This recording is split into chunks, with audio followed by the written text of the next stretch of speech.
வணக்கம். ரொம்ப நாள் கழித்து உங்களை எல்லாம் பார்ப்பதில் மிக்க மிக்க மிக்க மகிழ்ச்சி. அது மட்டும் இல்ல, இங்க இறங்கும் போதெல்லாம் ஆளுநராக தான் உங்களை சந்திச்சிருக்கேன். இப்போ முழு நேர அரசியல்வாதியா சந்திப்பதில் மிக்க மிக்க மகிழ்ச்சி, பல மடங்கு மகிழ்ச்சி. அதான் முதல்ல மகிழ்ச்சியை பகிர்ந்து கொண்டுதான் சொல்லணும்.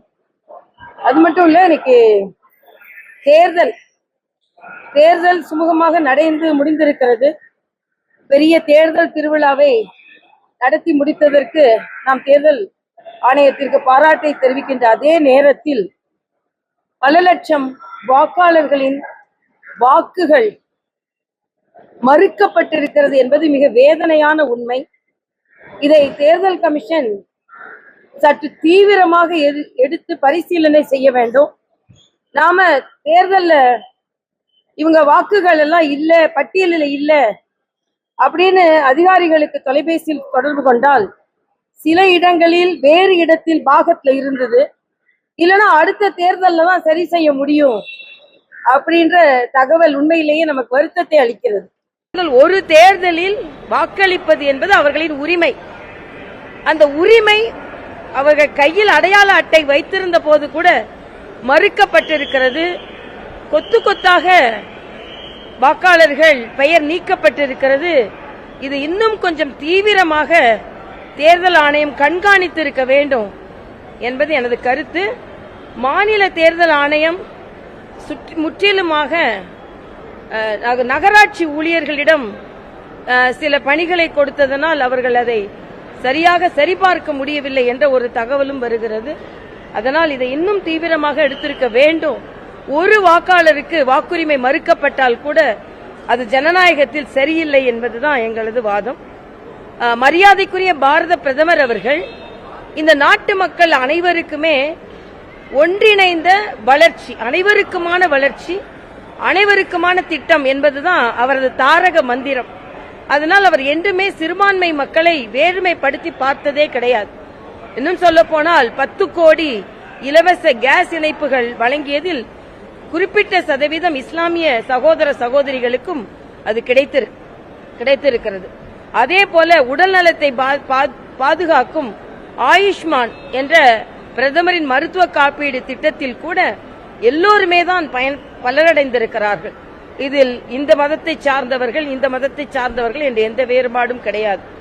அதனால்தான் சப்கா சாத் சப்கா விகாஸ் என்று அனைவருக்குமான ஒருங்கிணைந்த வளர்ச்சி என்ற ஒரு தாரக மந்திரத்தை 10 ஆண்டு காலமாக சொல்லி வருகிறார். ஆனால் காங்கிரஸ் இந்த நாட்டை ஏறக்குறைய 50 ஆண்டுகள் ஆண்ட பின்பும் சிறுபான்மையின மக்களின் வாழ்வாதாரத்தை அடித்தட்டிலேயே வைத்திருந்து அவர்களை ஒரு வாக்கு வங்கியாக மட்டுமே பயன்படுத்திக் கொண்டு வந்தார்கள்.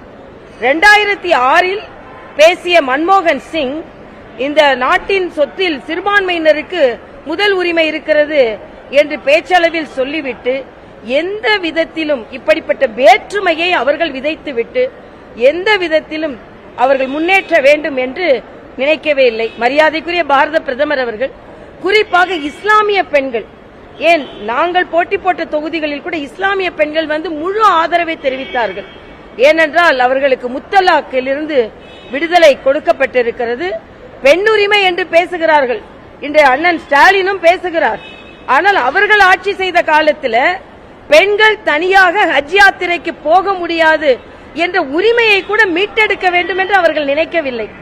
ஆனால் மரியாதைக்குரிய பாரத பிரதமர் தான் பெண்கள் ஹஜ் யாத்திரைக்கு தனியாக கூட போய் வர முடியும், அது விசா சரியாக அவங்களுக்கு கொடுக்கப்பட வேண்டும் என்ற தளர்வுகளையும் ஏற்படுத்தி எல்லாவற்றிற்கும் மேலாக அலிகார் யூனிவர்சிட்டியில இதுவரைக்கும் பெண்கள் இஸ்லாமிய சகோதரிகள் யாரும் வைஸ் சான்சலரா நியமிக்கப்படவில்லை, அவர்கள் நியமிக்கப்பட்டிருக்கிறார்கள். ஆக எல்லா விதத்திலும் சிறுபான்மை மக்களுக்கு உயர்வை தருகின்ற பிரதமரை ஏதோ சிறுபான்மை மக்களுக்கு எதிராக இருப்பதை போலவே ஒரு சித்திரத்தை ஏற்படுத்தி ஏதோ இவர்கள் மட்டுமே அவர்களுக்கு பாதுகாவலர்கள் என்ற ஒரு தோற்றத்தை ஏற்படுத்தி இந்த தேர்தலை முன்னெடுத்து செல்ல விளைகிறார்கள். மரியாதைக்குரிய பாரத பிரதமர் அவர்கள் ஊடுருவல்காரர்கள், அவர்களிடம் நம் சொத்து பறிபோகிவிடக் கூடாது என்பதைத்தான் அவர் தெளிவாக சொன்னார். நீங்க நல்லா பாத்தீங்கன்னா பாகிஸ்தான்ல இருந்து பல பேர் ஊடுருவி இருக்கிறார்கள். மேற்கு வங்கத்தில் ஒரு கோடி பேருக்கு மேல அவர்கள் ஊடுருவல்காரர்கள் இருக்கிறார்கள். அவர்களுக்கு அந்த மாநில அரசு ரேஷன் கார்டு வரைக்கும் கொடுத்து வைத்திருப்பதனால் அந்த பகுதி மக்கள், நம் மக்கள், நாட்டு மக்களின் அந்த செல்வங்கள் எல்லாம் பறிபோகிறது என்ற எண்ணத்தில் தான் இதையெல்லாம் சொல்லப்பட்டதே தவிர காங்கிரஸ் வேண்டுமென்றே, இன்னும் சொல்ல போனா அதுக்கு எதிர்த்து சொல்றது கூட ராகுல் காந்தி இங்க இல்ல, எங்க போயிருக்காருன்னே தெரியல, வெளிநாடு போயிட்டாருன்னு சொல்றாங்க. ஆக முக்கியமான ஒரு தேர்தல் நடக்கும் போது நாட்டு மக்களோடு நிற்க கூட முடியாத ஒரு தலைவரை வைத்துக் கொண்டு காங்கிரஸ் இன்று மரியாதைக்குரிய பாரத பிரதமரை குறை கூறுகிறது என்பதுதான் வேதனை. மரியாதைக்குரிய பாரத பிரதமர் அனைவருக்குமான வளர்ச்சியில் முழுமையாக தன்னை ஈடுபடுத்தி இருக்கிறார். 25 கோடி மக்களை வறுமை கோட்டிலிருந்து மீட்டெடுத்திருக்கிறார். அதே போல கரோனா காலத்தில் அனைவருக்குமே தடுப்பூசி கொடுக்கப்பட்டது. இன்னும் சொல்ல போனா வளர்ச்சி அடைந்த நாடுகள் கூட கரோனாவை எதிர்கொள்ள முடியாத சூழ்நிலையில் மரியாதைக்குரிய பாரத பிரதமர் அதை சிறப்பாக எதிர்கொண்டார். அதனால் 45 லட்சம் இறப்புகள் தடுக்கப்பட்டது. ஆக இந்த தேர்தல் மரியாதைக்குரிய பாரத பிரதமரின் வளர்ச்சிக்கான தேர்தல். அதை வேண்டும் என்றே திசை திருப்பதற்கு காங்கிரஸ் முயற்சி செய்கிறது. அப்ப நீங்க கேட்கிற கேள்வியிலிருந்து அது பிஜேபி வாக்காளர்கள் தான் புரிஞ்சுக்கிறீங்களா? நான் கேட்கிறேன், இது வாக்காளர்கள் தான் நாம சொல்றோம். அப்ப திமுக அந்த வாக்காளர்கள் பட்டியலிலிருந்து நீக்கப்பட்டதுல அக்கறை இல்லையா? இதுலதான் எங்களுக்கு சந்தேகம் வருகிறது. ஏன்னா சின்ன சின்ன விஷயத்துக்கெல்லாம் குரல் கொடுக்கும் முதலமைச்சர் வாக்குரிமை பல பேரிடம் பறிக்கப்பட்ட பின்பு ஏன் ஒற்றை வார்த்தை கூட சொல்லாமல் இருக்கிறார் என்பதுதான் எங்க சந்தேகம். ஏனென்றால் பார்த்து பார்த்து பார்த்து, ஏனென்றால் நான் போட்டியிட்ட 199, 201, 202 தொகுதிகள் கவுன்சிலராக இருக்கின்ற பாரதிய ஜனதா கட்சிக்காக விழுந்த வாக்குகள். நான் ஒரே ஒரு கேள்விதான் கேட்கிறேன். வாக்குரிமை பறிக்கப்பட்டால் திராவிட முன்னேற்ற கழகத்தை சார்ந்தவர்களும் திராவிட முன்னேற்ற கழகத்தை சார்ந்த கூட்டணி கட்சிகளும் ஏன் மௌனம் சாதிக்கிறீர்கள்? மக்களின் உரிமையை பெற்று தருகிறோம், எங்க உரிமையை விடவே மாட்டோம், நாங்கள் உரிமை எல்லாரும் பறித்துக் கொண்டிருக்கிறார்கள், மாநில உரிமையை நாங்கள் மீட்டு எடுத்துக் கொண்டிருக்கிறோம் என்று சொல்லும் முதலமைச்சர் அவர்கள் மக்களின் ஜனநாயக உரிமை பறிக்கப்பட்டிருக்கிறது, ஏன் ஒரு வார்த்தை கூட சொல்லவில்லை? இதைத்தான் நான் கேட்கிறேன். நீங்க உரிமையை நாங்கள் மீட்டெடுக்கிறோம் என்றால் வாக்குரிமை மக்களின் உரிமை. நாளைக்கு மக்களை இங்க ஆர்ப்பாட்டம் வைத்திருக்கிறார்கள் நான் கேள்விப்பட்டேன். ஏன் கூட்டணி கட்சிகளும் சரி முதலமைச்சரும் சரி வாக்குரிமை பறிக்கப்பட்டதற்கு ஏன் ஒரு வார்த்தை கூட சொல்லவில்லை? இதில் உள்நோக்கம் இருக்கிறது. ஏனென்றால் இவர்கள் ஊழியர்களை வைத்து என்ன மாநில தேர்தல் ஆணையம் தான் அதை சரி செய்து கொண்டிருந்தது. இன்னும் சொல்ல போனா நான் சொல்ற டி நகர்ல ஏற்கனவே கவுன்சிலர்ல ஓட்டு போட்டவர்கள் 6 மாதத்திற்குள் நீக்கப்பட்டிருக்கிறார்கள். வெரிஃபை பண்ண லிஸ்ட் அது. அதனாலதான் நாங்க சொல்றோம், நீங்க ஏன் சும்மா இருக்கிறதை வைத்தே நீங்கள் தான் இதில் காரணமாக இருப்பீர்கள் என்று நாங்கள் குற்றம் சாட்டுகிறோம். இதுக்கு பதில் சொல்லுங்க. உரிமையை மீட்டெடுக்கிறோம், ஒருவரின் உரிமை பறிக்கப்பட்டால் கூட அது தவறுதானே? கூட்டணி கட்சிகளில் இருந்து முதலமைச்சரிலிருந்து ஏன் மௌனம் சாதிக்கிறார்கள்? அப்பனா இது வேண்டுமென்றே நடத்தப்பட்டது என்பது பட்டவர்த்தனமாக தெரிகிறது என்பதைத்தான் நான் சொல்கிறேன். தோல்வி பயம்லாம் இல்ல, எல்லாரும் வெற்றி பெறதான் போறோம். நான் உட்பட நிச்சயமாக வெற்றி பெற போகிறோம், அதுல எந்தவித மாற்று கருத்தும் இல்ல. ஆனா மக்களின் உரிமை பறிக்கப்படும் பொழுது அதற்கு குரல் கொடுக்கணுமா வேண்டாமா? மக்களின் உரிமை பறிக்கப்பட்டு அதற்கு குரல் கொடுத்தால் தோல்வி பயம் என்று சொன்னால் அதற்கு நீங்க தான் தோல்வி பயத்துல இப்ப அமுக்கமா இருக்கீங்க. நான் சொல்றேன், மறுபடியும் இதே கேள்விதான். மக்களின் உரிமை பறிக்கப்பட்ட போது, ஒருவரின் உரிமை கூட பறிக்கப்படும் போது ஏன் நீங்கள் மௌனம் சாதிக்கிறீர்கள்? ஸ்டாலின் மட்டும் இல்ல, அவரு கூட்டணி கட்சிகள் எல்லாருமே மௌனமா இருக்காங்க. அப்பனா என்ன அர்த்தம்? வேண்டும் என்று இது நடத்தப்பட்டிருக்கிறது என்பதைத்தான் நாங்கள் குற்றம் சாட்டுகிறோம்.